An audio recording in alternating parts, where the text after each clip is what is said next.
School is a place we all know. From multi-million dollar private schools to being homeschooled, it's a staple in a child's life. And while we may think school is just a boring place we're forced to go to every day, schools have lots of amazing history. But why did this happen? Was it because of money? Maybe it was the weather. Or maybe it was the parents? Our goal today is to answer that question and figure out the mystery behind the small school consolidation in Spring Valley, Wisconsin. Pre-1962, education, not only in Wisconsin, but the rest of America as well, varied heavily. There are many different forms of schools and classrooms, but unlike the ones we know today, these schools were much, much smaller. One-room classrooms such as these were much more common. Schools were extremely separated by race and gender. Following the two world wars, schools were overcrowded and people were demanding change due to the baby boom. These one-room schools happened because of people's lack of commitment to higher level and expensive education. So sporadic, small places for communities as a whole to learn more basic level knowledge started popping up all around the country.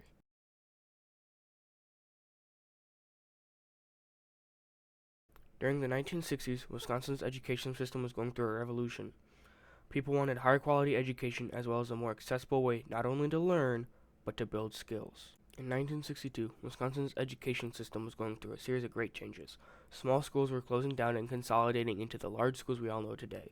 Kids were left with a less convenient but better form of education, and school buses became a necessity for thousands of students. As a solution, in 1962, Wisconsin passed a law that, by statute, required all small, one-room schools to merge with larger schools by July 1st, 1962. This formed the larger schools in which we know today, such as Newark, Parkview, and Footville. As a result, education as a whole became much more centralized. However, education became less accessible to hundreds of people if they lived in isolated areas. This led to some disconnect between people in isolated areas and people in well-connected areas, which caused a big difference in people's education.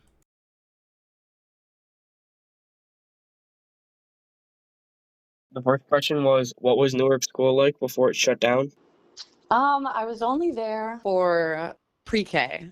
So I don't remember a ton, but I do remember it was very different than the other schools. Since it was in the absolute middle of nowhere. Um, Gosh, I don't know. I was really young, but I remember I had a lot of fun. I enjoyed it. It was very small. I don't know, it was strange. It was in the middle of nowhere, which is at least a little bit different with the schools that are in like Footville and Orfordville. Second question is, do you miss anything about the school in Newark? Probably just like the outdoors around it. Like recess was really fun. It was not a lot of us, so it was pretty easy to let us kind of like roam around. I would say that was the most fun part. The third question, did you face any challenges when moving to the school in Footville? No, I wouldn't say so.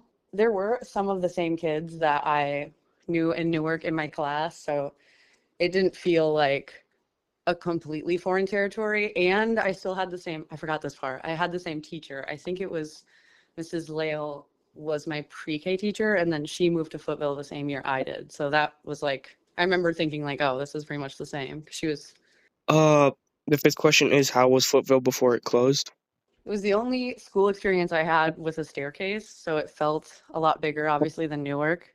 And it also had a really good like outside area. Most of my memories, I feel like from both like any time in elementary school is just from outside because they had like the butterfly garden and stuff. That was probably the best part. What do you miss about Footville? I would say the teachers and the staff. I always felt very safe at school, I guess. And they were all really, I just remember thinking all my teachers were really cool. Footville, I think I was there from kindergarten to third grade. And it was a very positive experience because the teachers were really cool. How did you feel about changing schools for the second time? Um, I felt, I think at the time I was still living in Footville. Yeah. So I used to just walk to school because I lived like 2 or 3 blocks from school when I went to Footville.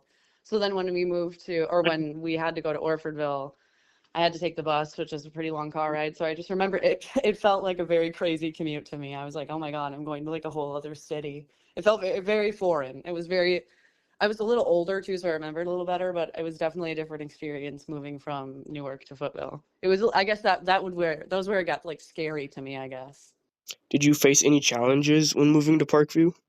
I would say the only challenge I had was that was when I started to get integrated with like older kids, especially on the bus or like once you move into that new school, you're obviously like the youngest people there. So I think once I got into the same area as like middle schoolers and high schoolers, it kind of like it definitely changed the dynamic of school because they were a lot rowdier and crazier than us. And I feel like my grade was really small and very chill. So it felt just like entering a big pond kind of thing, very like super intimidating.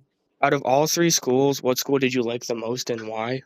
Definitely Footville, I would say. I really liked the principal we had. I can't remember exactly what his, maybe Mr. Miller or something.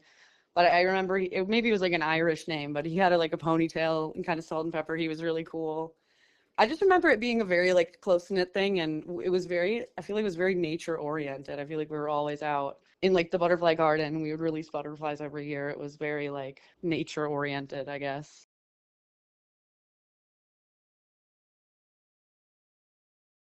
Fast forward to 2012, Spring Valley schools were going through a rough patch financially, so Newark Elementary School had to shut down in 2012 where it got split 50-50 between Parkview and Footville Elementary/middle schools.